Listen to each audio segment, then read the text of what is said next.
ඉතින් යාළුවනේ සුබ දවසක් සියලු දෙනාටම. අද මම කතා කරන්න යන්නේ ඔයාලා හැමෝටම වැදගත් වෙන මාතෘකාවක් ගැන. ඉතින් ඔයාගේ ෆෝන් එකේ එකවර ඇප්ලිකේෂන් දෙකක් පාවිච්චි කරන්න පුළුවන් ක්‍රමයක් ගැන තමයි ඔයාලට අද මම කියන්න යන්නේ. ඉතින් මම කලින් වීඩියෝ එකෙන් කතා කළා අනික් ඇප් යූස් කරන ගමන් YouTube වීඩියෝ බලන්න පුළුවන් ක්‍රමයක් ගැන. ඉතින් ඔයා වීඩියෝ එක බලලා නැත්නම් TECH KOONARA මගේ channel එකට ගිහින් ඒ වීඩියෝ එකත් බලන්න කියලා ආරාධනා කරනවා. හරි ඉතින් අපි වැඩ කතා නැතුව අපේ වීඩියෝ එකට යමු.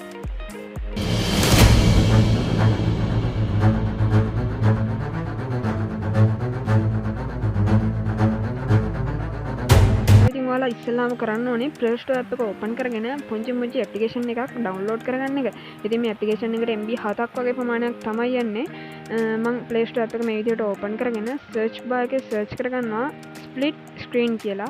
ඉතින් ඔයාලට පේන ඇති screen එකේ මම මගේ phone එකට install කරන් තියෙන මෙන්න මේ වගේ app එකක්. ඉතින් ඔයා මෙතනදී install කරගන්න. ඉතින් ඔයාලට පේන ඇති මෙන්න මේ විදිහට මේ app එක open වුණා. ඉතින් ඔයාලට පේන ඇති යට skip next කියලා button දෙකක් තියෙනවා. මම මෙතන next කියන button එක touch කරගන්නවා. ඊට පස්සේ done කියලා button එකක් යටින් ඔයාලට බලා ගන්න පුළුවන්. ඉතින් මම මෙතනදී මේ done කියන button එකත් මේ විදිහට touch කරගන්නවා. ඉතින් touch කරගත්තාම මෙන්න මේ වගේ තැනකට එනවා. ඉතින් මෙතනදී මම download කරගත්ත app එක ඉස්සරහින් මේ tick එක දාගන්නවා. tick එක දාගෙන මේ විදිහට app එක interface එකට එනවා. ඉතින් උඩම ඔයාලට බලා ගන්න පුළුවන් enable service කියලා. ඉතින් මම මේ tick එක මේ විදිහට දාගන්නවා. දාගත්තම මේ වගේ තැනකට එකයි යයි. ඉතින් ඔයාලට කරන් තියෙන මෙතන මේ tick එක දාගන්න එක. නැවත app එකට ඇවිල්ලා ආපහු අර tick එක touch කරපුවාම මේ වගේ තැනකට එකයි යනවා. ඔයාගේ phone එකේ setting වලට අනුව තමයි ඒ තැන් වලට එක යන්නේ. මම මෙතන මේ මගේ phone එකේ එකන් ගිය accessibility setting වලට. හරි ඉතින් මම මේ විදිහට ආපහු app එකට ආවා. ඊට පස්සේ යටින් වලට බලා ගන්න පුළුවන් මල්ටි වින්ඩෝ කියලා තැනක්. ඉතින් මම ඒ ටික් එකත් මේ විදිහට ටච් කරගන්නවා. ටච් කරගත්තාම මේ විදිහට පොඩි මැසේජ් එකක් එනවා. ඉතින් මම මෙතන කරගන්න ඕනේ allow කියන බටන් එක ටච් කරගන්න එක. නැවතත් මල්ටි වින්ඩෝස් කියන එක ටච් කරගත්තාම ආපහු මේ විදිහට මැසේජ් එකක් එනවා. ඉතින් එතනත් allow කියන බටන් එක මේ විදිහට ටච් කරගන්න. හරි ඉතින් මම මෙතනදී මල්ටි වින්ඩෝ කියන එකේ ටික් එක දාගත්තාම ඔයාලට බලා ගන්න පුළුවන් ස්ක්‍රීන් එකේ මෙන්න මේ වගේ පුංචි කොටුවක් ආවා. ඉතින් මම ඒ කොටුවේ තියෙන තිත් තුන මේ විදිහට ටච් කරගත්තාම මෙන්න මේ විදිහට app කීපයක් අපිට බලා ගන්න පුළුවන් calculator camera chrome මේ වගේ app. ඉතින් මම මෙතනදී calculator කියන app එක මේ විදිහට touch කරගත්තාම screen එකට calculator එක මේ විදිහට ආවට බලා ගන්න පුළුවන්. ඉතින් ඔයාලට ඔයාගේ අනික් වැඩක් කරගත්ත calculator හදිස්සි ඕන වුණොත් මේ කොටුව touch කරලා calculator අරගෙන මෙතන ඔයාගේ අවශ්‍ය කාරණේ කරගන්න තමයි තියෙන්නේ. හරි ඉතින් මම මෙතනදී calculator එක අයින් කරගන්නවා මේ විදිහට කතර ලකුණ ඔබලා. ඊට පස්සේ යට තියෙනවට පේන ඇති enable service එකට යටින්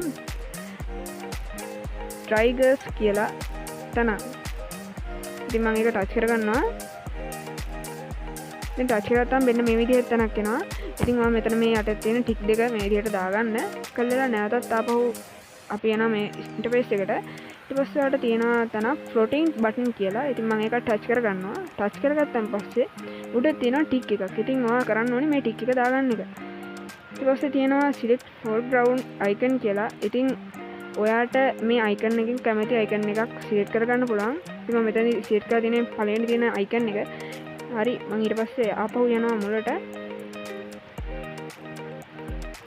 ඊට පස්සේ තියෙනවා dual app shortcut කියලා. ඉතින් මම මේ dual app shortcut කියන එක touch කරගන්නවා. මෙතනවා කරන්න ඕනේ ඔයාගේ home screen එකට දාගන්න ඕනි app දෙක select කරගන්න එක. පළවෙනි තියෙනවා top app කියලා. මෙතන මේ කතර ලකුණ මම මේ විදිහට touch කරගන්නවා. ටච් කරගත්තාම මගේ ෆෝන් එකේ ඉන්ස්ටෝල් කරලා තියෙන ඇප් ටික මෙතන සර්ච් වෙනවා. හරි ඉතින් මම මෙතනදී WhatsApp ඇප් එක ටච් කරගන්නවා මේ විදිහට. යටින් තියෙනවා bottom app කියලා. ඉතින් එතනත් කතර ලකුණ මේ විදිහට ඔබ ගන්නවා. ටච් කරගත්තාම මේ විදිහට එනවා. හරි ඉතින් මම මෙතන download කරන මේ ඇප් එක ටච් කරගන්නවා. හරි ඉතින් මම මේ විදිහට මේ ඇප් දෙකක් සේව් කරගත්තා. ඔයාලට පේනවා ඇති මේ යටින් තියෙනවා swap කියලා නිල් පාට පුංචි කොටුවක්. මම ඒක ටච් කරගන්නවා. හරි. දැන් ඊට පස්සේ තියෙනවා මේ ඇප් දෙක එක ළඟින් වැටිලා මෙතන අපිට ටයිප් කරන්න තැනක්. ඉතින් එතන ඔයාලට කැමති නමක් ටයිප් කරගන්න පුළුවන්. මම මෙතනදී folder කියලා එහෙම ටයිප් කරගන්නවා.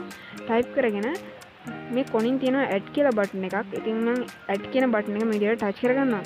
හරි ඊට පස්සේ ඔයාලට මෙන්න මේ වගේ පුංචි මැසේජ් එකක් එයි. මෙතන allow කියන බටන් එක ටච් කරගන්න. හරි ඉතින් මම හෝම් ස්ක්‍රීන් එකට යනවා.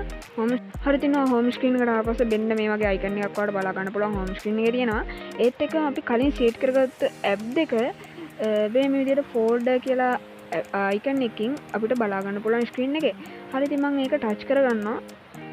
touch කරගත්තාම මම share කරගත්තු WhatsApp app එක සහ download කියන app එක මෙන්න මේ විදිහට තිරේ බෙදිලා මගේ home screen එකේ app දෙකම අපිට මේ විදිහට බලා ගන්න පුළුවන්. ඉතින් app එකේ මේ app දෙකම ඕන විදිහට අපිට පාවිච්චි කරන්න මේ app එක හරහා පුළුවන්කම තියෙනවා. හරි හිතන්න අපි මේ app දෙකේ වැඩ කරපු ඉද්දි අපිට calculator එක ඕනේ කියලා. ඉතින් මේ තිත්තුන තියෙන මෙන්න මේ කොටුව touch කරලා ඉවරලා අපිට කරන්න තියෙන මේ calculator icon එක මේ විදිහට ඔබා ගන්න එක. ඉතින් ඔබා ගත්තාම මෙන්න මේ විදිහට calculator එක එන අපිට මේ විදිහට ඕන ගානක් මේ calculator එකෙන් හදාගන්න පුළුවන්. හරි ඉතින් මම මෙතන calculator එක අයින් කරගන්නවා. ඒ වගේම කියන්න ඕනේ දැන් ස්ක්‍රීන් එකට WhatsApp app එක ගන්න ඕන මේ විදිහට ඇදලා WhatsApp app එක අපිට ගන්න පුළුවන්. හරි ඉතින් මම නැවත මගේ home screen එකට එනවා. ඉතින් මේ විදිහට මේ app එක use කරලා ඔයාට app දෙකක් එකවර use කරන්න හැකියාව තියෙනවා. ඉතින් යාළුවනේ කොරෝනා නිසා ඔයාලා හැමෝම ඉගෙන ගන්න ඔන්ලයින් තාක්ෂණය වගින්නේ. ඉතින් ඔයා Zoom app එක හරහා ෆෝන් එකෙන් ක්ලාස් වලට සම්බන්ධ වෙනකොට හිතන්න Zoom app එකේ ඉන්න ගමන් ඔයාට PDF එකක් බලා ගන්න අවශ්‍ය නම් එහෙම නැත්නම් ක්ලාස් එකේ සාකච්ඡා කරන්නේ පේපර් එකක් කියලා හිතන්න. ඉතින් ඔයාට මේ පේපර් එක බලා ගන්න ඔයාට Zoom app එකෙන් බැක් වෙන්න වෙනවානේ. ඉතින් මම අද මේ කියලා දුන්න ක්‍රමය මගින් app වලින් බැක් වෙන්නේ නැතිව Zoom app එකේ ක්ලාස් එකට ඉන්න ගමන්ම ඔයාට පේපර් එක බලා ගන්නත් පුළුවන්කම තියෙනවා. අද ගෙනාවු මේ app එක මගින්.